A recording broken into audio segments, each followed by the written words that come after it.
Alleluia,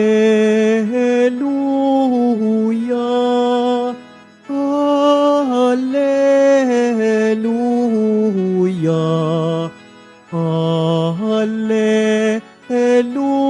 Alleluia, Alleluia.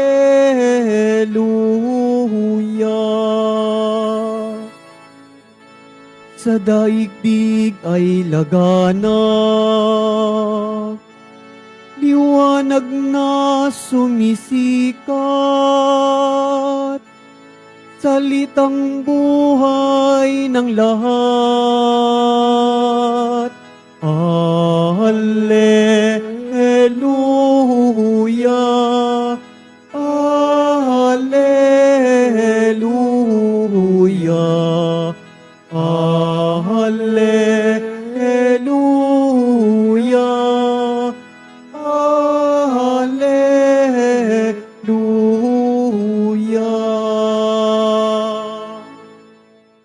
Sumainyo ang Panginoon. At sumaiyo rin. Ang mabuting balita ng Panginoon ayon kay San Lucas. Papuri sa iyo, Panginoon. Noong panahong iyon, sinabi ni Jesus sa kanyang mga alagad, "Hindi mawawala kahit kailan ang sanhi ng pagkakasala, ngunit nakapangingilabot ang sasapitin ng taong panggagalingan nito.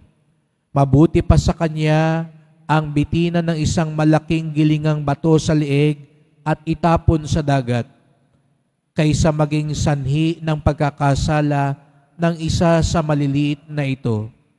Kaya't mag-ingat kayo. Kung magkasala ang kapatid mo, pagsabihan mo, at kung siya'y magsisi, patawarin mo. Kung makapito siyang magkasala sa iyo sa maghapon, at makapito ring lumapit sa iyo at magsabing, nagsisisi ako, patawarin mo." Sinabi ng mga apostol sa Panginoon, "Dagdagan po ninyo ang aming pananalig sa Diyos." Tumugon ang Panginoon, "Kung maging sinlaki man lamang ng butil ng mustasa ang inyong pananalig sa Diyos, masasabi ninyo sa puno ng sikomorong ito, mabunot ka at matanim sa dagat, at tatalima ito sa inyo."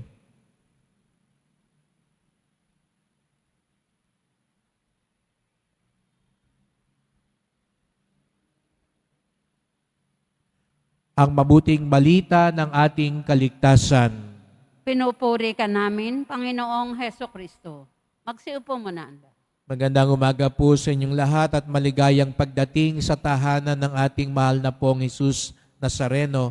Pinagdarasal din natin ang mga may sakit, nag-aalaga sa may sakit at mga kasama natin online, lalo na pong ating mga kadeboto sa iba't ibang panig ng bansa daigdig na nais sumama sa banal na misa dito sa Quiapo, sa Basilica Minor at Pambansang Dambana ni Jesus Nazareno.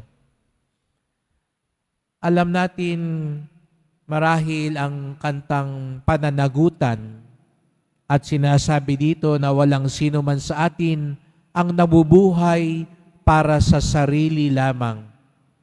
Tayong lahat ay may pananagutan sa isa't isa, sapagkat tayong lahat ay tinipon ng Diyos.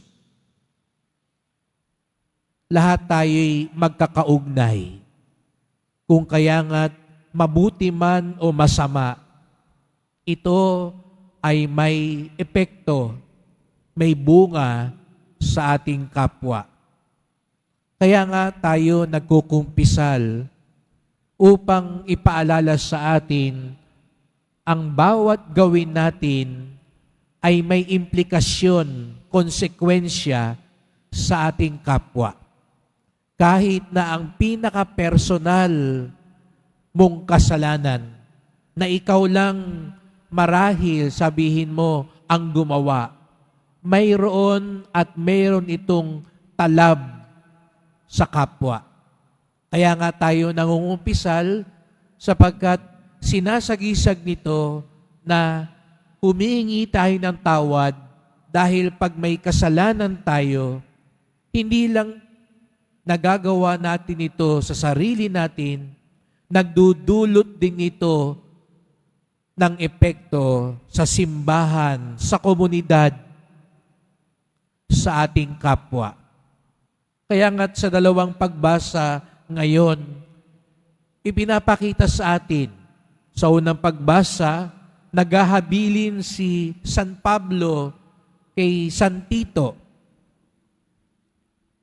sa pangangasiwa ng simbahan, sa pagpili ng mga susunod na mga lider ng simbahan, na para bagang sinasabi niya, ang bawat gawin mo, magkakaroon ng epekto sa simbahan. Kaya pumili ka ng tama, pumili ka ng mabuti, sapagkat anuman ang mangyari sa kanya, ganun din ang mangyayari sa pamayanan. Sa Ebanghelyo, nagbabala si Jesus Nazareno na ang mas malala sa paggawa ng kasalanan ay ikaw ang maging dahilan ng pagkakasala ng iba. Na ikaw mismo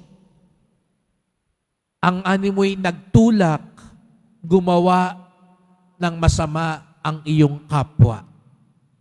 Kaya mga kapatid, ito yung ating ipagdasal na bawat gawa natin, bawat salita natin, bawat piliin natin, isipin natin, hindi lang ito ako lamang. Lagi itong may kaugnay sa iba. Para bagang iniisip natin, halimbawa, nagtapong ka lang ng basura, akala mo, ako lang naman yan, basura ko lang yan, dito ko lang naman yan tinapon. Pero alam natin na ang katulad ng bagay na iyon ay mayroong ding epekto sa ating kapaligiran. Lahat siguro ng tao ganun iniisip. Ayan, kaya nagkakabaha tayo. Kaya marumi ang paligid natin at pag marumi ang paligid, nagkakasakit ang mga tao. Naalala ko nung bata po ako, naliligo din naman ako sa baha. No? At lumulusong ako lagi, pero hindi pa uso nun yung leptospirosis. Pero ngayon, takot na tayo dahil sa mga ganong sakit. At anong dahilan ng sakit na yon? Bakit may daga? Dahil marumi ang paligid. Bakit marumi ang paligid? Dahil hindi na tayo nag-iingat at di na natin nililinis ang paligid at akala siguro natin, sarili ko lang namang bakuran, sarili ko namang lugar, sarili ko lang namang basura. Ganon din ang buhay espiritual natin. Nasa ating mga kamay, lalo ng mga kabataan, mga anak, mga kabataan ng ating pamilya, merong talab ang anumang gawin natin, mabuti man o masama. Kaya't ipagdasal natin sa tulong ng Poong Nazareno na ang ating buhay maging tulay, hindi tulay sa kapahamakan ng ating kapwa, kung hindi tulay para sa kaligtasan ng ating kapwa. Kung para kay Jesus Nazareno, ang pinaka nakakahindik ay ang maging dahilan ng kasalanan at kapahamakan ng kapwa.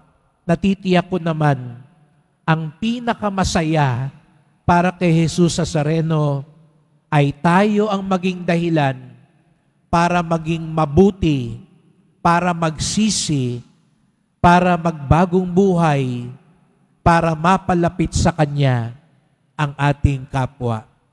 Nawa, sa pagharap natin kay Jesus Nazareno, masabi natin, hindi lang tayo ang malapit sa Kanya, marami din tayong nailapit sa Kanya.